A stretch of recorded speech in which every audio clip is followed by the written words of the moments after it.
Bhakti Maharaj Ki.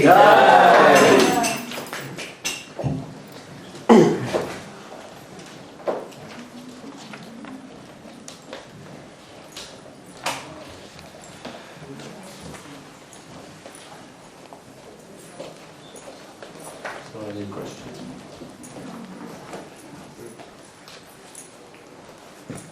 No questions? Done? Alright, in your arriving talk, you had that's very interesting.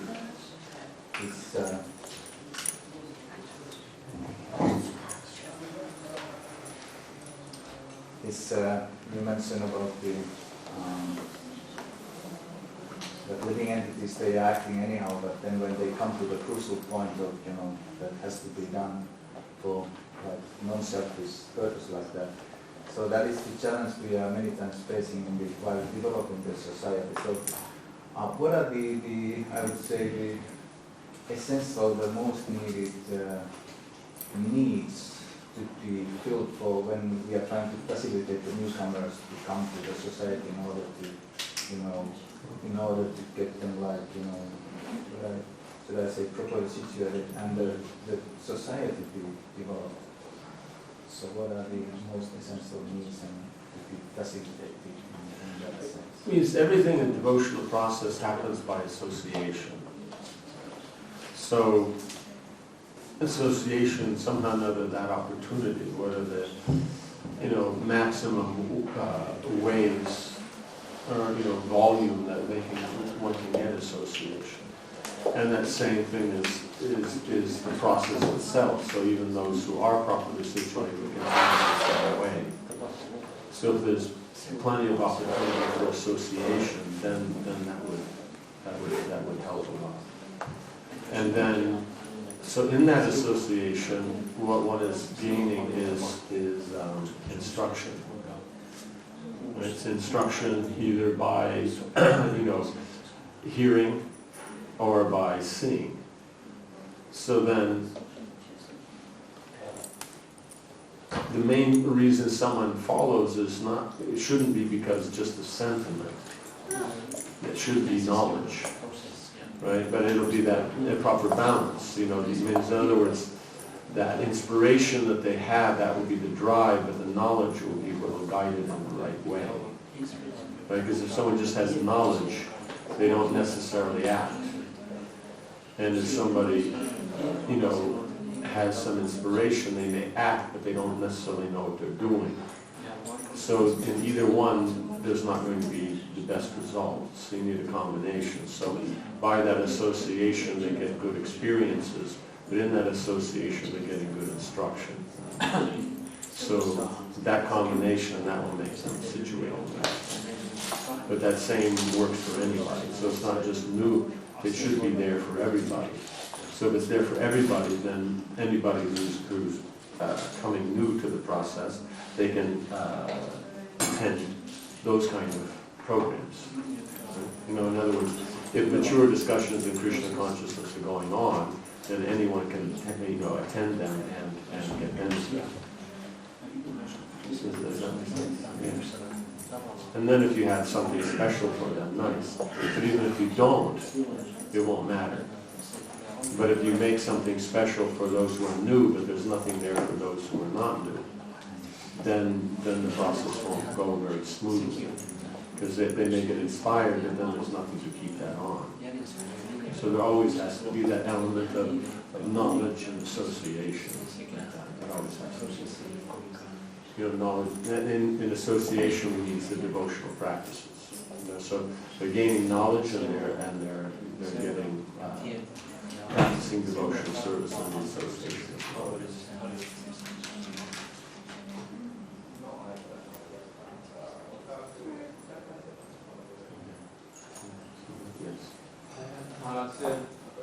In following the founder Acharya, there are principles and then details, and there are sometimes discussions that some people only emphasize details and not understanding principles. Yes. So, can you elaborate on that? Means any rule in the Vedas and anything, there's a purpose for it.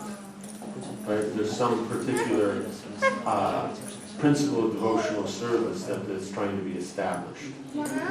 And then you have so many details of how to accomplish that.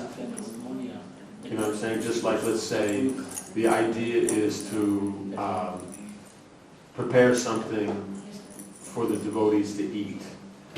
That's your purpose, right? That's the principle, is that Prasad Seva is there. Now there may be so many ways in which you could prepare food, right? You can make different kinds of menus, you can make, full meals, you can make snacks, you can make, different kinds of cuisines, different ways of cooking it. It can be steamed, boiled, baked, fried. You know what I'm saying? These are all details. So the tendency is to, if one is not practiced at contemplating, then the tendency is one will simply look at the rule, and that's all one sees. So in the beginning, that's fine, because you see a rule, you try to follow it. That rule is coming from Krishna. So by following it, you get benefit. But after hearing, you're supposed to try to contemplate. And contemplating, you're supposed to practice. So then you have to know what is the point behind it. Right? Let us say, there was, supposed to be some prasadam, so then the senior person said, okay, make some puris and halva. Okay? And, it was cold, the particular group that was there, the time, what was available, then that worked. But now if then one thinks that every time the devotees eat, it has to be puris and halva, right? It means, of course, the brahmacharis would be happy, but then they missed the point. The point was there should be prasad, right? And that was one way of obtaining that. Does that make sense? Yeah. So, difficulty comes as if one doesn't understand why there's a particular rule, then one will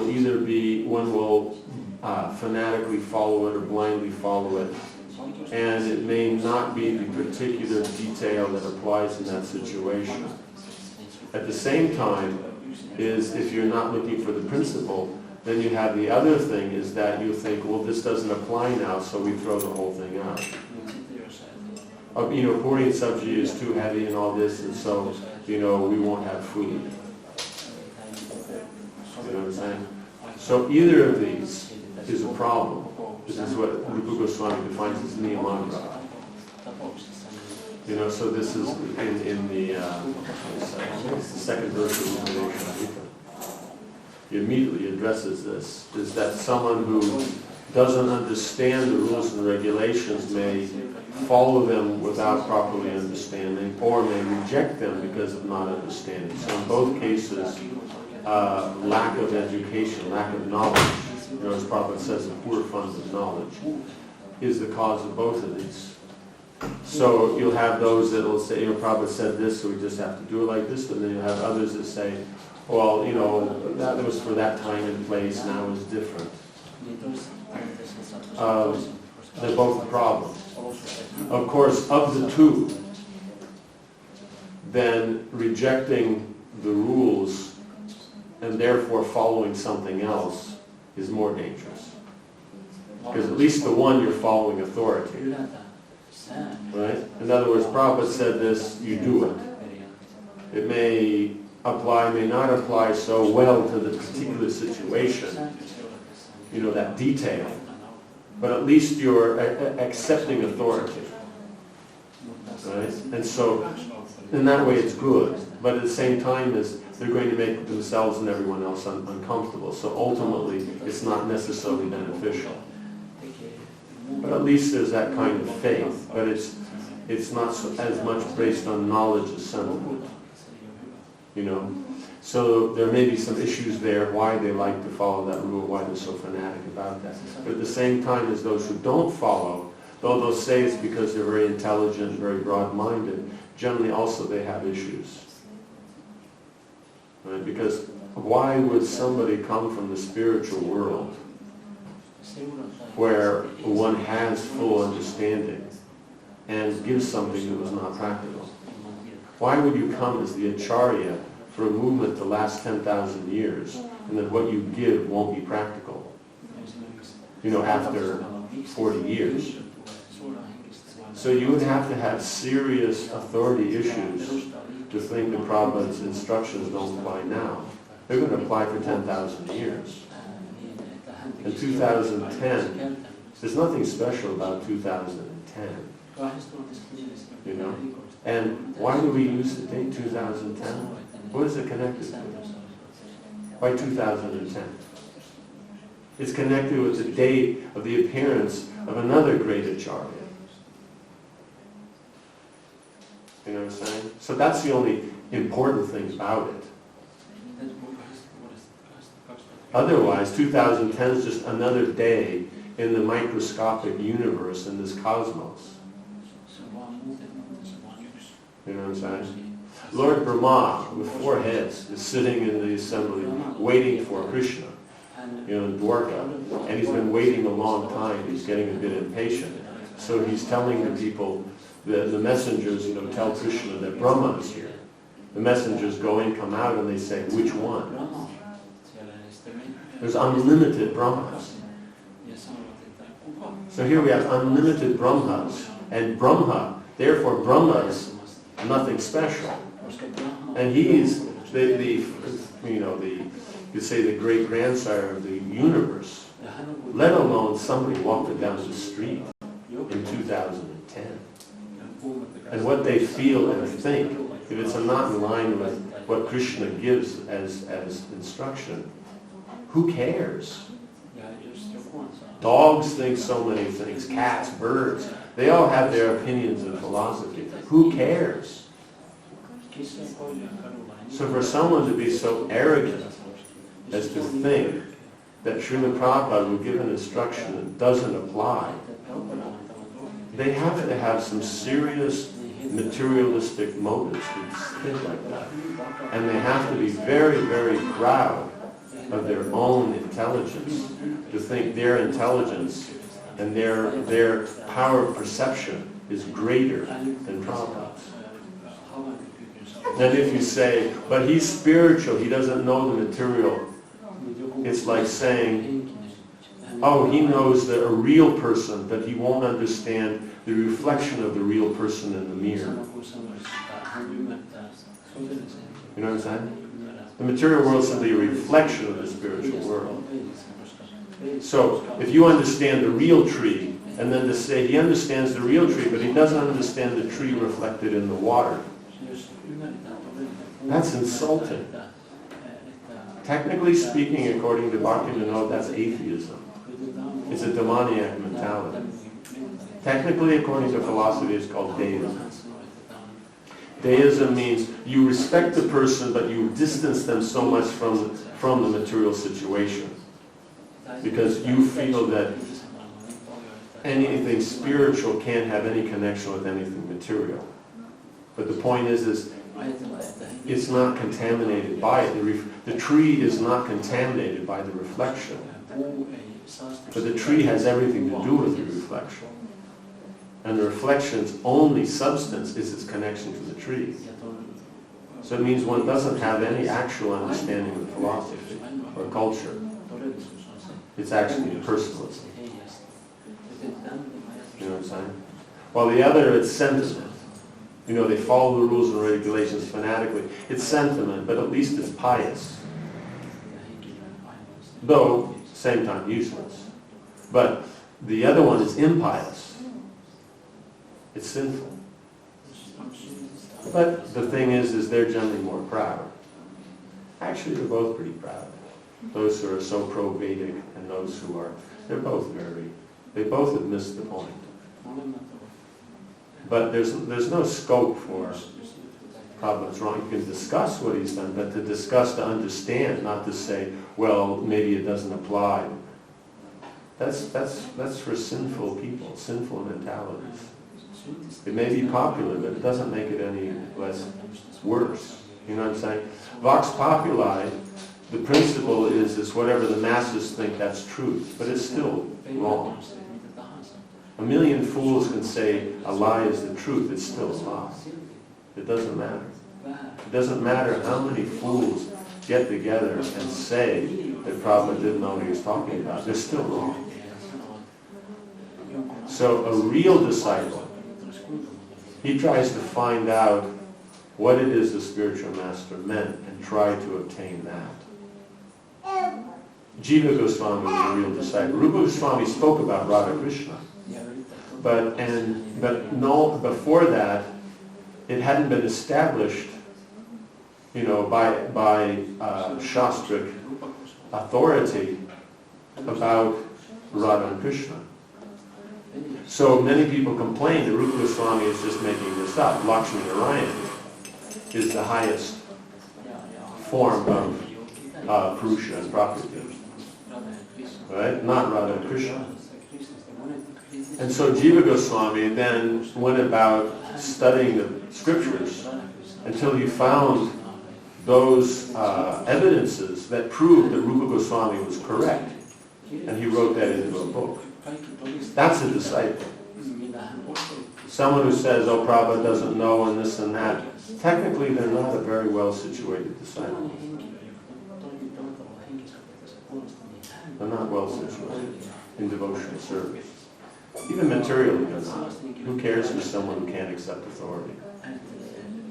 This world works by authority, and those who accept authority, they're the professionals, and they're the ones that make it in this world.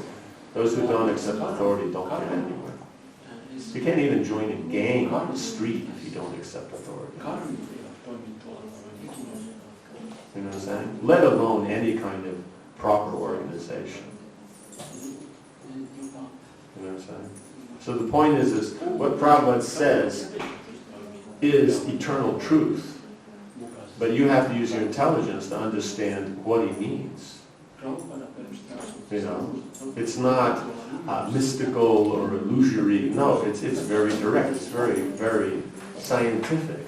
But one must study the science like that. Study the philosophical science. Then one can understand the philosophy and culture of Krishna consciousness. Otherwise, one won't, and one will feel one needs to turn to, mundane concepts to get some direction and bearing in their life. Does that make sense? So one has to be very, very careful about these things. You can't take things in a fanatic way, but it doesn't mean that liberality doesn't mean modern. Liberality means the ability to take the eternal tenets of the Vedas and apply it to time, place, and circumstance. That's liberal.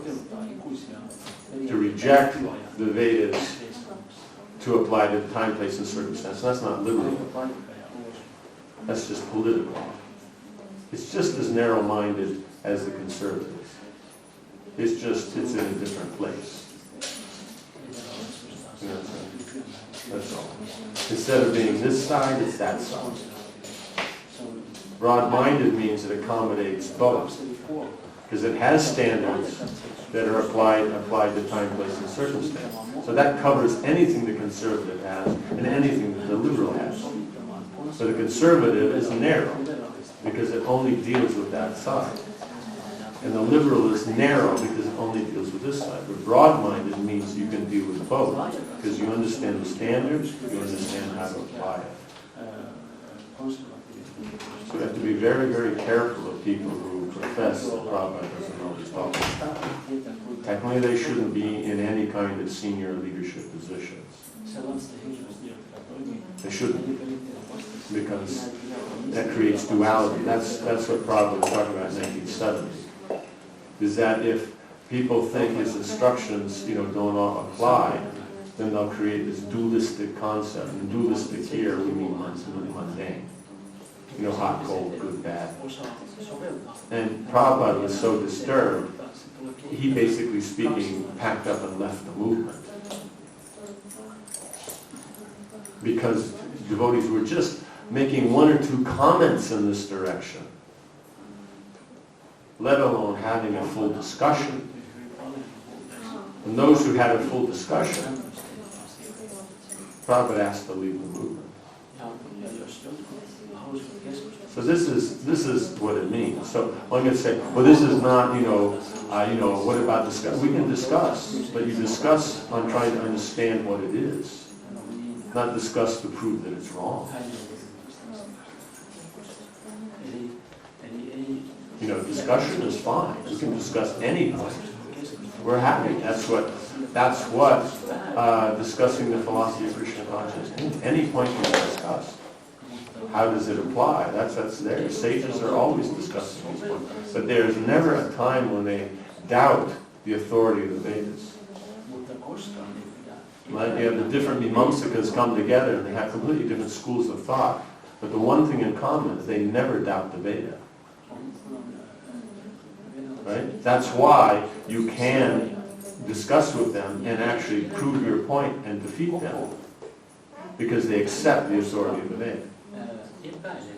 What if somebody doesn't accept the authority of the Veda? That means what they're accepting is the authority of their mind. And if somebody's accepted something not based on intelligence, just based on their own feelings, you can never convince them. Because it's just a feeling. And intelligence does not make any placement with feeling. You know what I'm saying? Just an example is the husband is trying to explain something to his wife very logically, and she'll say, you don't understand. Why? Because it's a matter of some sentiment. You understand? It's two different fields. There's nothing, does that make sense? So the point is people who have issues with authority, authority is a principle, it comes from God.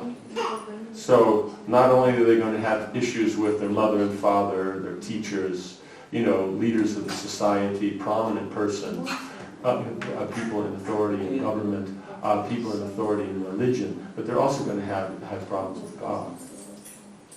Because it has to remember is the Vedas are given by God as absolute truth. It's not a matter of discussion on whether the Vedas are to be followed or not.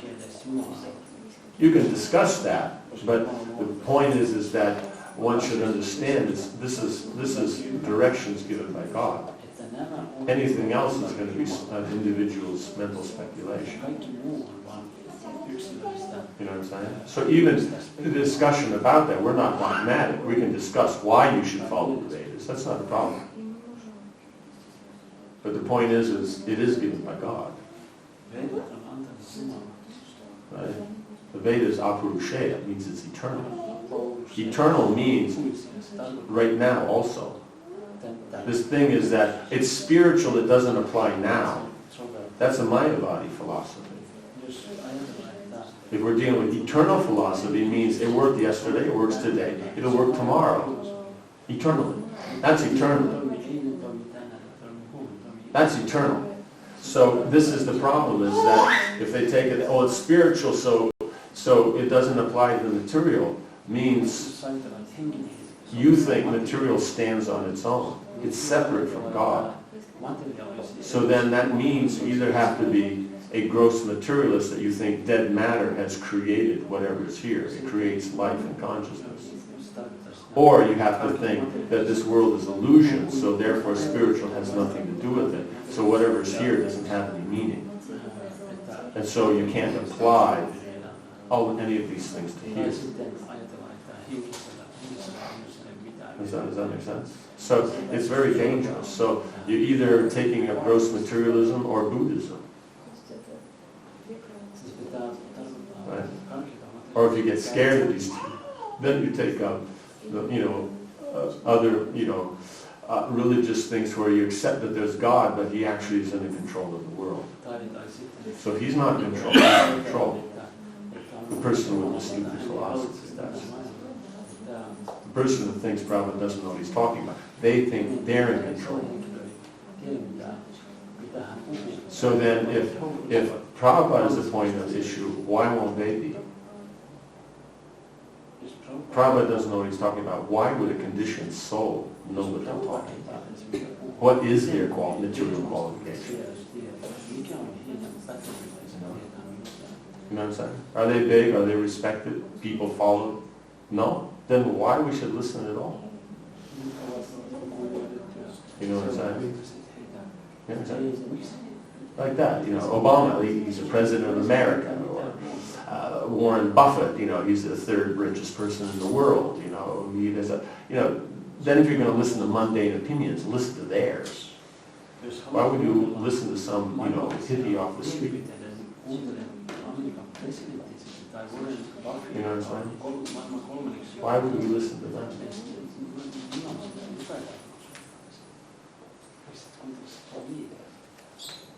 You know what I'm saying? Because if you're going to go material, then you got to follow the laws of the material world. And they're very strict. The guy who's rich, famous, powerful, you know, they're the one that has things to say. And some guy sitting in some strange corner of the world with his email, who cares? Does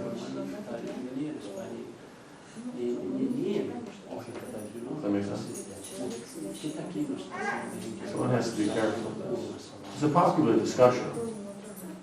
But it's a popular discussion by people who actually don't know the scriptures. Or if they do know the scriptures, they only know them very superficially. They haven't actually contemplated and gone into it in depth. Yes. Could you kindly explain the principle of justice as outlined in Manusmriti? In particular, I'm interested in certain statements which may be shocking for the modern public. Like for example, Modern public. But the thing is let us say we have a medical journal. Okay? There may be statements in there that are shocking to the public. But who is the journal meant for? The public? It's meant for doctors. So Manusmriti is meant for who? It's not a book for the general public. It's the book for how leaders will deal with justice in broader sense.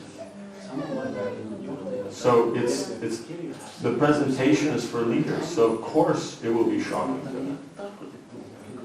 You know what I'm saying? It's like this. You have a king. He's going to run his court for however long he runs. You know, so if he ascends the throne when he's 16, and then by the time he's 50 or something, then he gives the throne over to his son, and then goes to the forest. You know, so then that means, 25, 30 years he is running his court. Now, in his training, wouldn't he want to know all possible scenarios that might come up in his court? Right? So, but it's not, it's understood that knowledge is there if it comes up. If it doesn't come up, fine. So Manu is giving every possible scenario that could come up. So that's why it's shocking to the public, because they just see one thing after another, after another, after another, and they just think this is so much. But it's not meant for them. Anybody who reads it and is shocked, they shouldn't be reading it. It's that simple. Just like in the beginning of Nectar Devotion, Rupa Goswami basically says if you're a religionist, a moralist, an impersonalist, or any other such kind of nonsense, this book's not for you, so don't bother reading it. So Manu is the same. Manu in the opening, it's for sages. So that means Rajarshis or Rishis. The Rishis or the Rajarshis. It's for them, it's not for anyone else. It's their book. Like a book on economics is for a businessman. You give it to someone else who can't even read it. It doesn't mean anything. It's saying you have a book on traditional, music of the Renaissance. It's for a musician or for someone who deals in that. Other people won't mean anything to them. So in the same way, Manu won't mean anything to people who are not in a position to apply it. Interested in one particular statement. How we can understand is that according to position, for the same crime which is committed, there may be a completely different punishment from very insignificant to, you know, to take in somebody's life. For example, somebody kills, Brahmana kills somebody, as far as I remember. There's very insignificant punishment. If Brahmana kills a Shudra, there's some fasting, something like that. At the same time, if some lower Varna commits this crime, they may be killed, life for life, right? So how we can understand or explain in terms of, you know, Explain why, who is coming to you off the street and demanding to know why Manu says this? Give me one example, half an example, a quarter of an example, one millionth of an example. You know what I'm saying?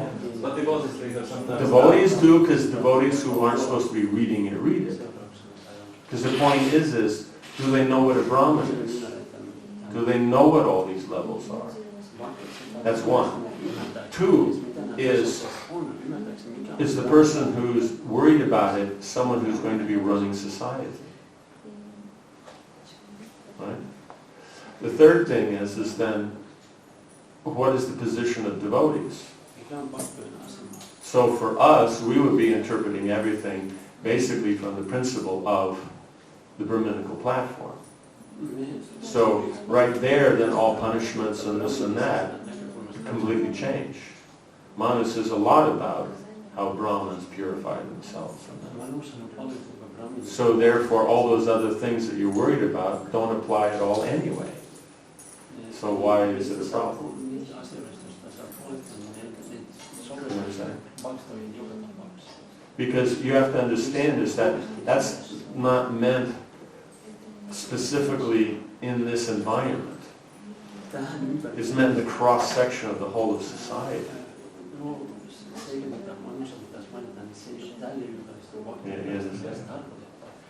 The doubt comes somebody. Okay, it's just like this. If somebody, what would the Catholics think? You have a guy, he comes into a place, and he shoots someone. Right? They're not going to be happy about it, but it's, you know, the law will be applied. Right? What if he shot the Pope? What would the common man feel? You tell me. He should just be punished like he had shot. Let's say this man, it's found out he shot a drug dealer that was selling drugs to adolescent teenagers and getting them addicted and taking advantage of them. He shot that guy. But somehow or another also he shot the Pope. So in one case they might even think, nice, somebody did something. And the other thing, they can't even think of a punishment strong enough for it. So is there no distinguishing in people? So right here you've taken a religious leader and some scum off the street. Anybody will be able to tell some difference there. So why is it so strange if Manu makes such distinctions?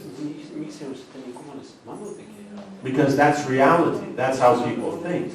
I think this is not a question. The question is that the devotees who have doubts was about that somebody may pretend to be a Brahmana and take advantage But of the there's so many but what if, but what if, but what if. What is the definition of Shudra? What is the definition? The servant of others. That's his duty, but what defines, what does Shudra mean, the word? It means one who laments. So what does it mean when they go, but what if this, but what if that, what is that mentality? That's a Shudra. That's not a Brahman. So it's not for them to be reading. It's a law. Because what if this, or what if that? You know, they're always in anxiety, always in unsheltered, and that's why they're supposed to be leadership. So that they feel shelters, they feel comfortable, so they don't have doubts and problems. But modern society doesn't afford any shelter to the common people. So therefore they're going to have a doubt about any authority. But what if he's this, what if he's that? It also says what's there. Manu also deals with that, but you'll notice that the persons they only notice these things. I've only heard those points. But there are hundreds of verses that deal with all this stuff. They don't notice any of those. They'll only notice this. And what's the problem? Why is it that the problem is not why does the Brahmin get off? The real problem is why is the Shudra punished so strongly? Why? Because they're having a problem with relating with what happens to someone who has the same mentality as them.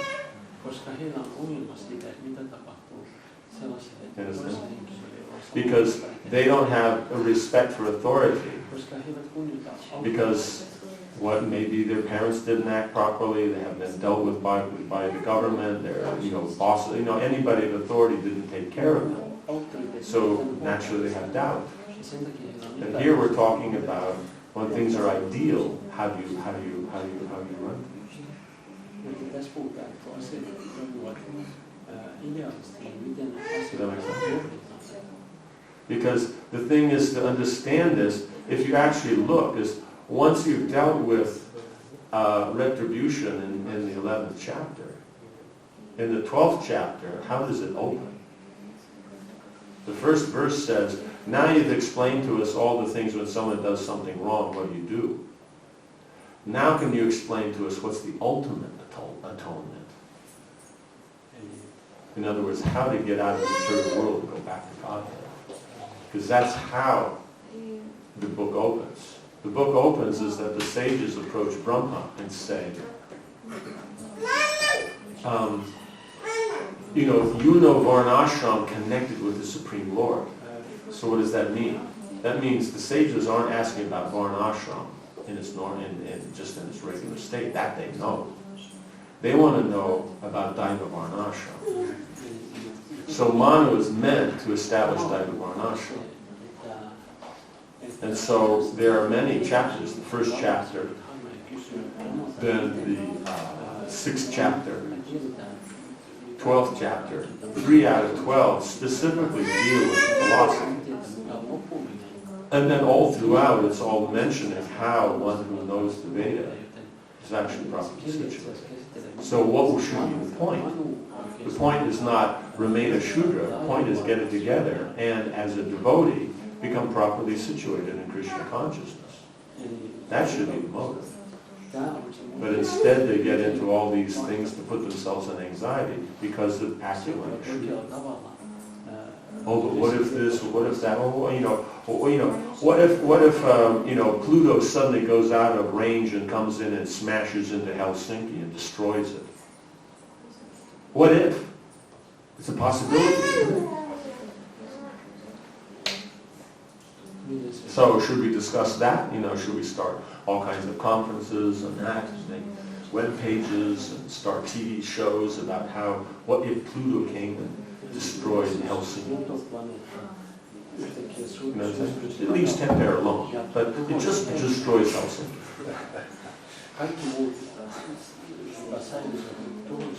You know what I'm saying? So, like that, you can have all kinds of what ifs. And they'll say, well, that's not scientific, and it came here to destroy this and that. Says, well, your approach to Mano is also not scientific.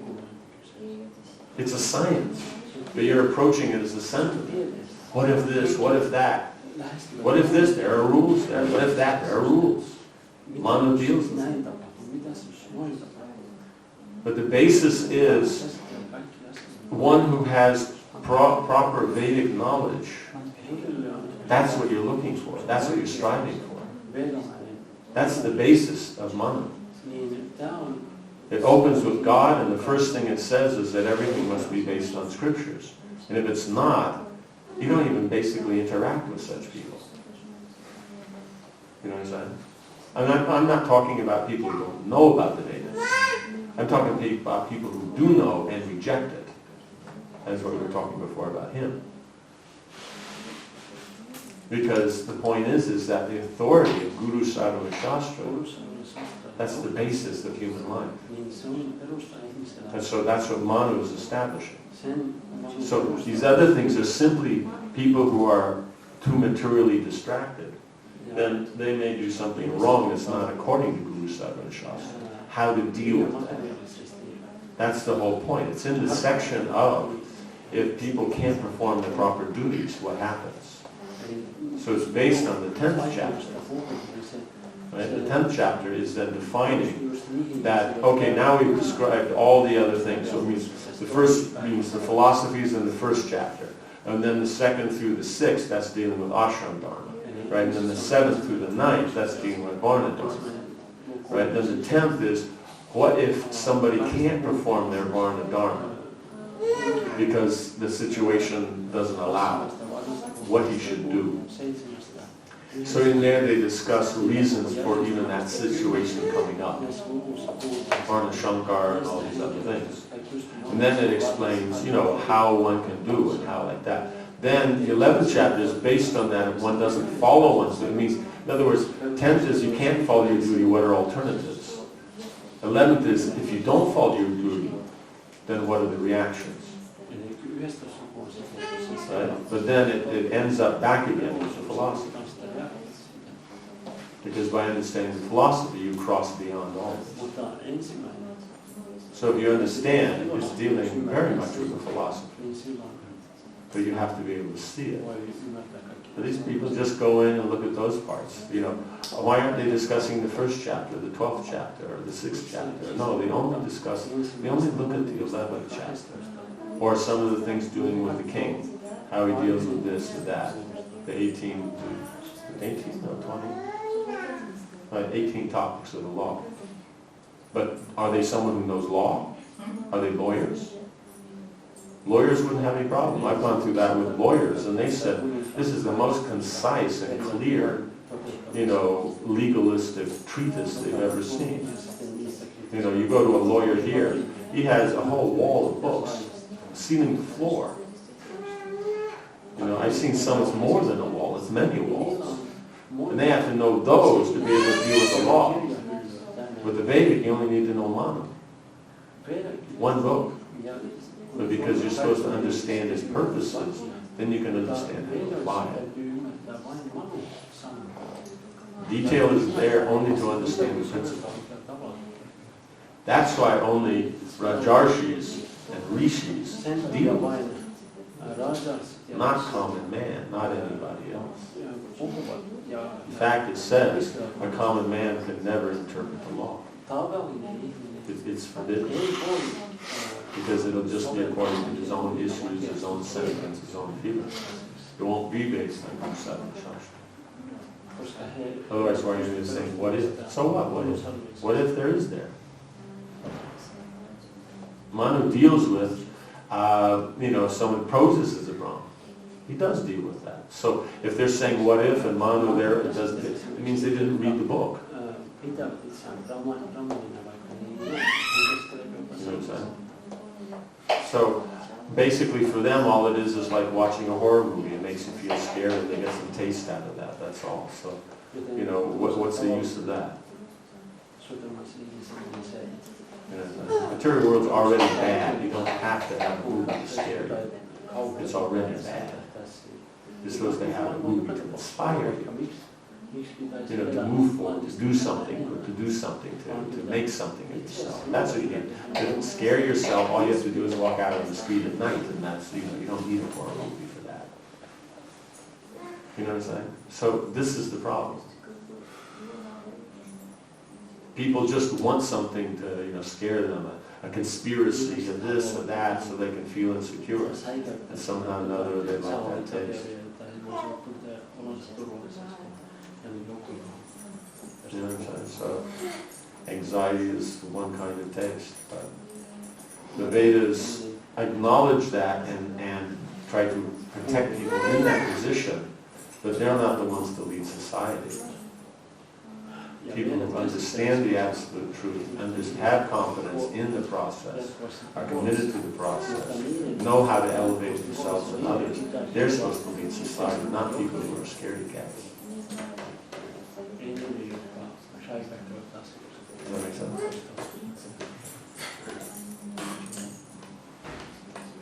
Interesting, the two opening questions are both based on atheistic mentalities.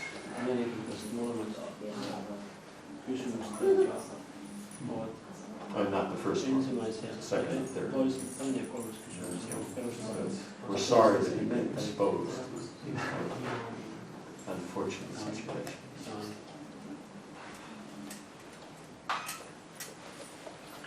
Maharaj, we were listening to a lecture of yours this morning. You were speaking about the enjoyer and the enjoyed. And you used the example of a child and a mother. And the child as the Vishaya. This is the whole thing, is we think it's one way, but it's generally backwards from what it is. Yes, I was wondering if it's simultaneously both ways. The mother thinks... Why do you want it to be simultaneous? What's the point? Well, the mother is like enjoying the child is enjoying the mother's. But enjoyment meaning what? How do you define enjoyment? I guess a rasa. Rasa, okay. But what is there any difference in the rasa? The mother is serving the child. So she becomes happy when the child is yelling and screaming and very upset, right? Yes, she did. Yes? Some kind of taste of it. Gets a taste out of it. What kind of taste? Do you know what you're talking about? Are you're walking into an area, do you have any idea what you're talking about? I'm not a parent. Huh? I'm not a parent. Okay, so then why would you, so where do you actually want to apply this? Between you and a girl, or No. you and lunch? You know, where is the doubt? You know what I'm saying? We're taking this approach so that you think, you don't just talk. Yes. So I want to know if there's a simultaneous... But what's the need for that? You know what I'm saying? What is the inspiration to need to know that? Why would you need to know that it's going both ways? For what purpose?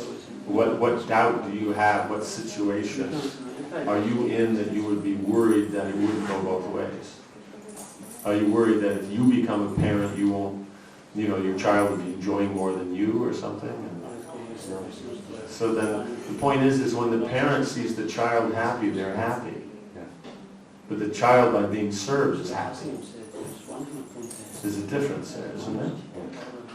So the point is they're both happy, but they're happy by different methods. The Ashraya and the Vishaya are both happy, but the point is the Ashraya is actually happier than the Vishaya. Krishna is the Vishaya, but the devotee is enjoying more than him. But their enjoyment comes from seeing him happy. His happiness comes from, in this point, he's being served, is in connection with him. So that's why he actually finds more happiness in doing something for the devotees. You understand? Because the Ashraya gets more than the Vishaya. You understand? So you don't have to worry, you won't lose out. Is that okay? Yes. We normally hear about this Mahamantra Hare Rama Hare Krishna, and we also hear from our childhood from India that Gayatri Mantra is also the most powerful mantra.